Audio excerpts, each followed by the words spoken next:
Hi friends, welcome back to Storytime. I have a brand new book that I got in the mail just for you. It is called Dog Food is for Cats. What? It was written by Jason Custazi, and the person that drew all the pictures is Javier Jimenez Ratti. All right, let's get into it.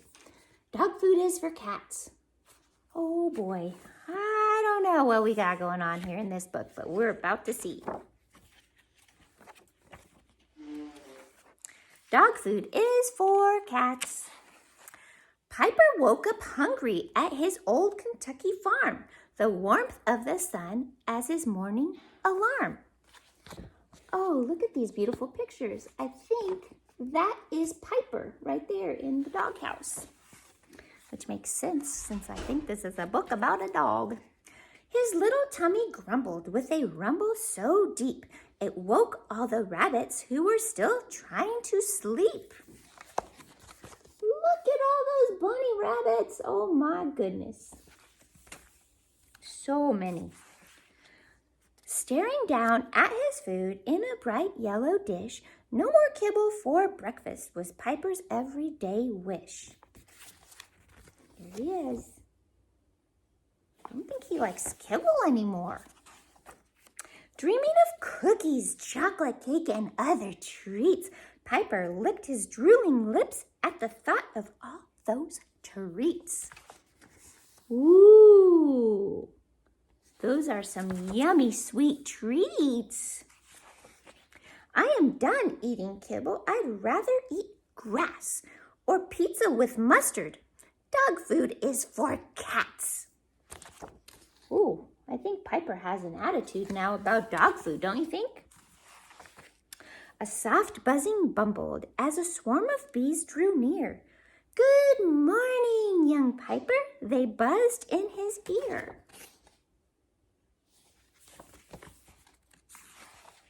I'm tired of kibble, Piper told his bee friends.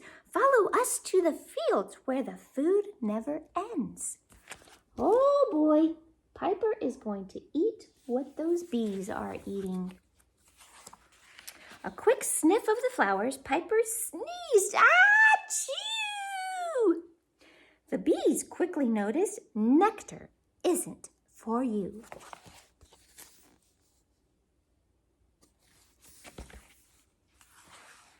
A black and white cow must know how to feast.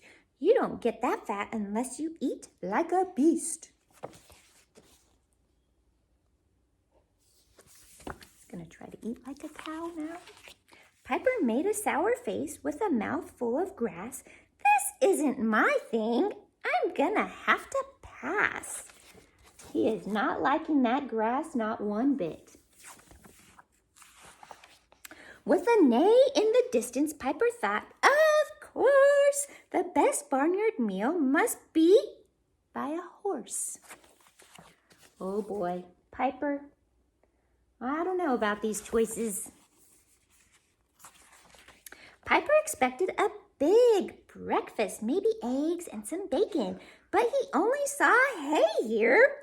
He'd been sorely mistaken. Horses do not eat eggs and bacon, Piper.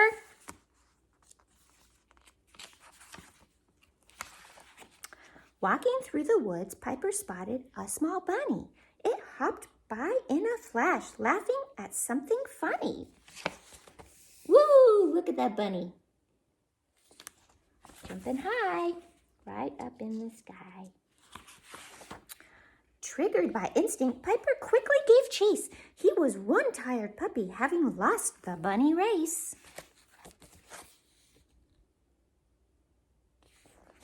He was chasing after that bunny.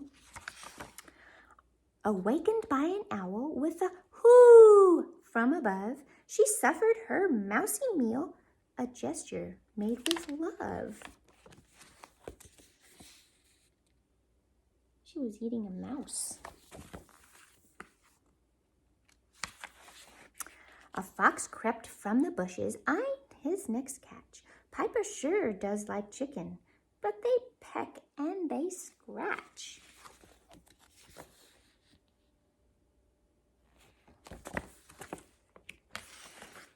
Piper found some pigs rolling in the mud with a squeal. Kibble is pretty bad, but slop is the worst meal. Ew. Those piggies are rolling in the mud.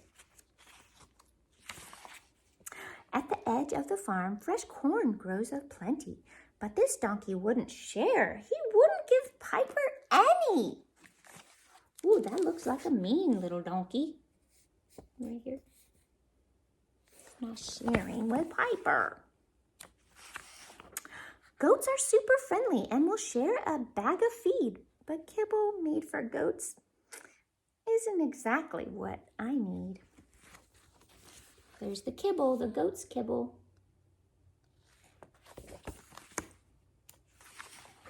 So back to the kibble the farmer delivered at dawn in the shiny yellow bowl that was still on the lawn.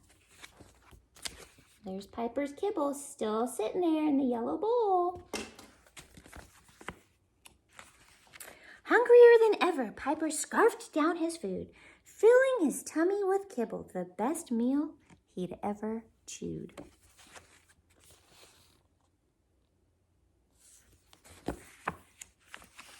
Piper licked the bowl clean, content as can be. He's pretty happy with his kibble now. One tired puppy fell asleep under the tree.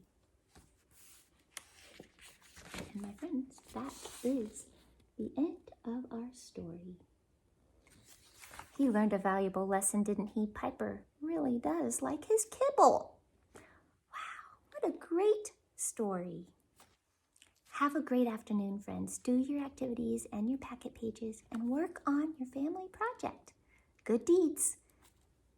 Have a blessed day. Bye-bye.